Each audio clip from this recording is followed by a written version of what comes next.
So today we are going to talk about the properties of Laplace transform, and there are about 15 properties in Laplace transform, and we're going to see them one by one. So first is linearity. Alright, so the linearity in Laplace transform means, suppose for some function x1 the Laplace transform is x capital X1, and some function small x2 the Laplace transform is capital X2.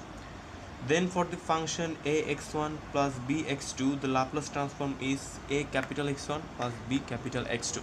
It's at the same time it holds homogeneity, and at the same time it holds for superposition. Alright. Now I'm going to prove this theorem. This linearity is an absolute result of the operator integration in Laplace transform. Alright.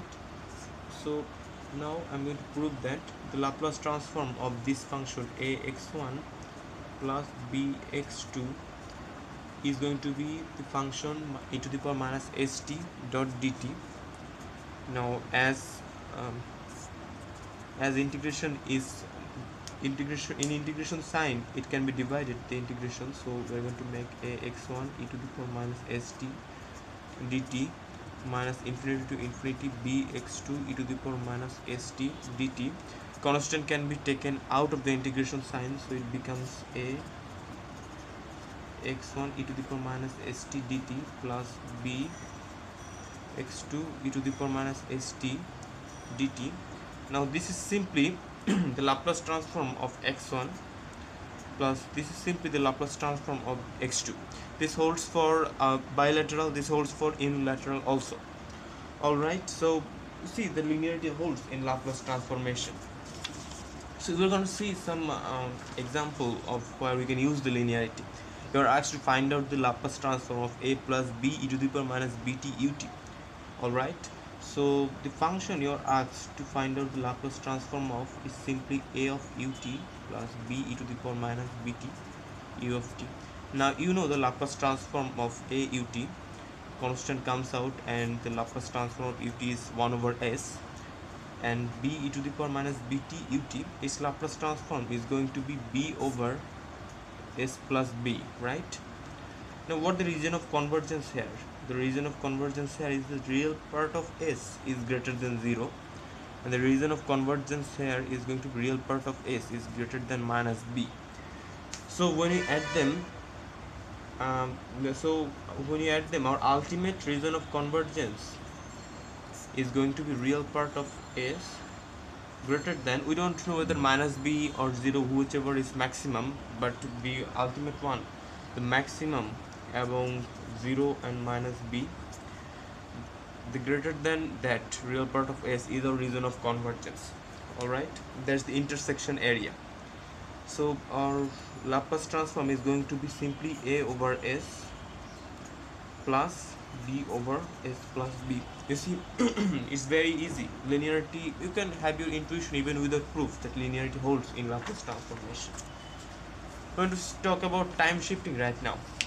So suppose for xt u of t, the Laplace transform is x of s. Now I want to claim that for when you shift, or when we shift time by t naught amount in the forward direction, that means you delay the signal, you should get x of s e to the power minus s times the time you delayed the signal. Alright, so how are you gonna prove that? Let's find out the Laplace transform of this signal first of all. Laplace transform of x of t minus t naught u of t minus t naught, alright, is going to be 0 to infinity if we try for unilateral one. Alright, u of t minus t naught e to the power minus st dt. You can simply take t naught out, this ut minus t naught out, if you replace your limit from t naught to infinity, because that's where the unit step is 1, this unit step. Now we want to relate it with x of t, right? So I'm going to make a change of variable that t dash is equals to t minus t naught.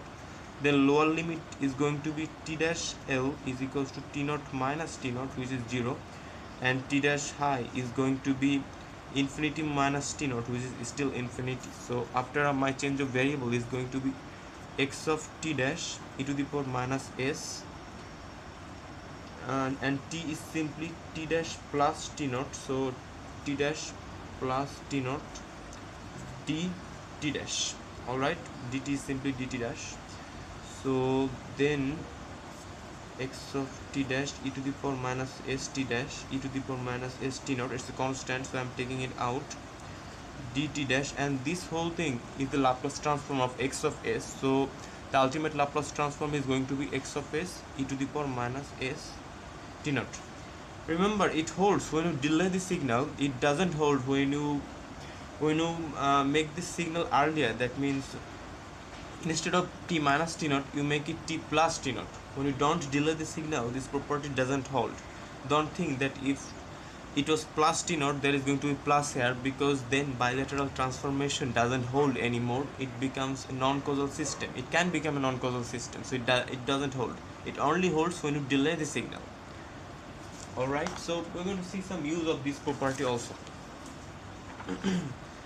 So we are asked that find out the Laplace transform of this rectangular function. We know what rectangular function means.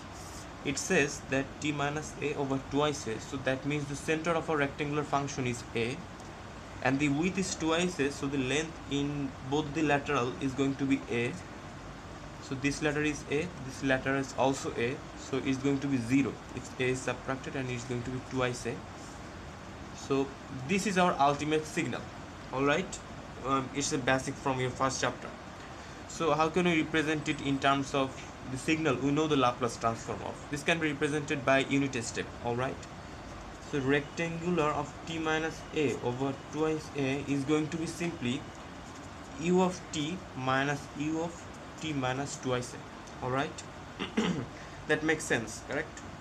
Now the Laplace transform of rectangular t minus a over twice a is going to be the Laplace transform of u of t minus the Laplace transform of u of t minus twice a, according to our linearity property, right? We can do this.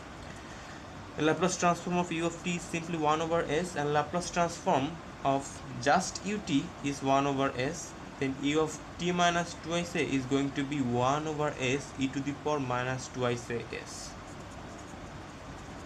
So ultimate Laplace transform is going to be 1 minus e to the power minus twice a s. So you see there are use of time shifting. This is called time shifting. When you delay some signal by t naught amount, you in your time domain, you delay the signal by e to the power minus s t naught. You add a multiplicative factor in the s domain. Alright.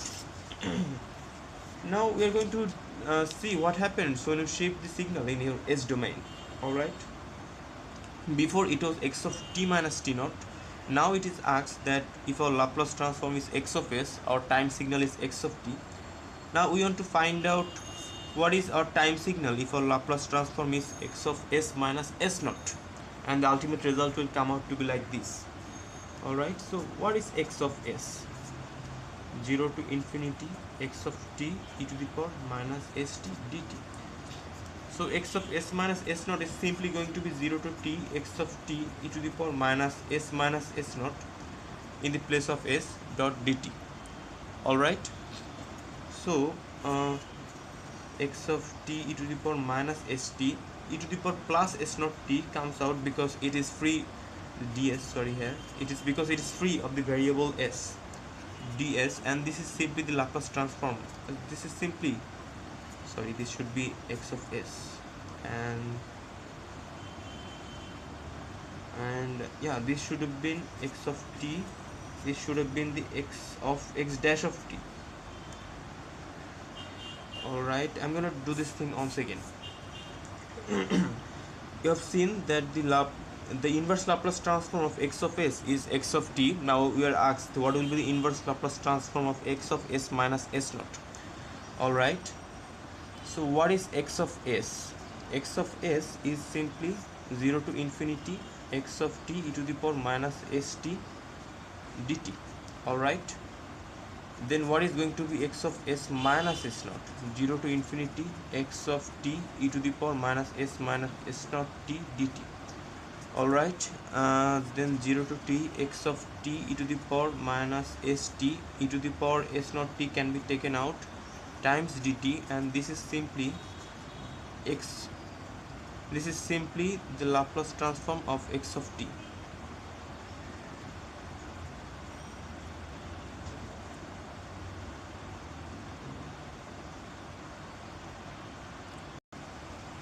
Remember, there is a difference here in the shifting in s domain and shifting in time domain. If you shift in time domain x of t minus t naught, then it's going to be x of s e to the power minus s of t naught. This sign and this sign matches. The exponential factor signs match with your shifting sign. But when you shift in s domain, then your signs don't match and they are going to be reversed, and there is no constraint here that you can only delay. You can do both delay and you can come earlier also. So we are going to see some application of this property. It is asked to find out the Laplace transform of these two signals. Alright, now we are going to inverse Laplace transform of these two signals in the s domain. Now you see what's the pattern. The pattern is that s plus s square plus omega naught s square, and their Laplace transform and the inverse Laplace transform of them is of this signal is cosine of omega naught t, simply, right? Cosine of omega naught t u of t. But now there is a shifting in the s domain.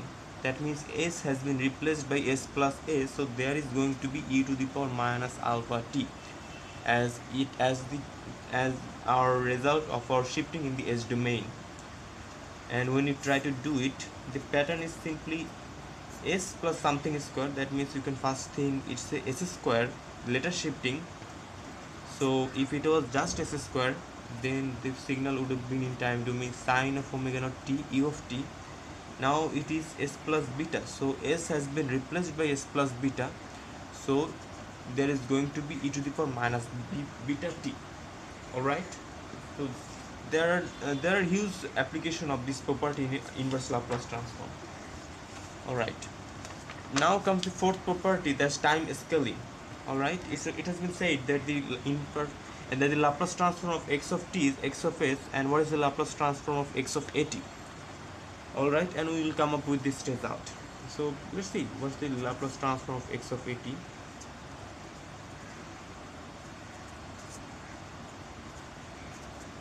X of at e to the power minus st dt, then it becomes 0 to infinity. We want to compare it with just x of t, so we are going to make at equals to t dash.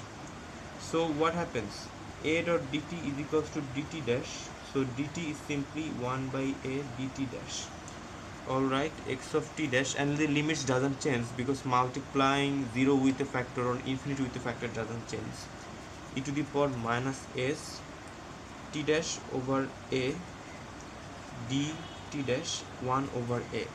So what it happens? 1 by a 0 to infinity x of t dash e to the power minus s by a t dash dt dash. What is this? It is simply the Laplace transform of x of t. The Laplace transform of x of t would have been something like this, right? 0 to infinity x of t e to the power minus st dt. But instead of just st here, now it is s by at. So we have changed s as s by a, so it's going to be x of s by a. Alright, so this is also an important property when you are asked to find out Laplace transform. Now it has been said that the Laplace transform of x of t is this sort of 1 by s plus a and s plus 2 multiplied, and another signal y of t is x of t slash 3, t divided by 3, and what's the Laplace transform of yt? Alright, now try to see that yt is equals to x of t by 3, so your alpha is simply 1 by 3, so y of s is simply going to be 1 by alpha x of s by alpha, so it's going to be 1 by alpha is going to be 3 and x of 3s, so it's going to be 3 1 by 3s plus 3 and 3s plus 2, 3 if we take common here gets cancelled out, 1 by s plus 1 3s plus 2, so that's the Laplace transform of. There are 4 properties that I have covered in this video. There are more properties to come in the next video. Stay with this video channel. All right.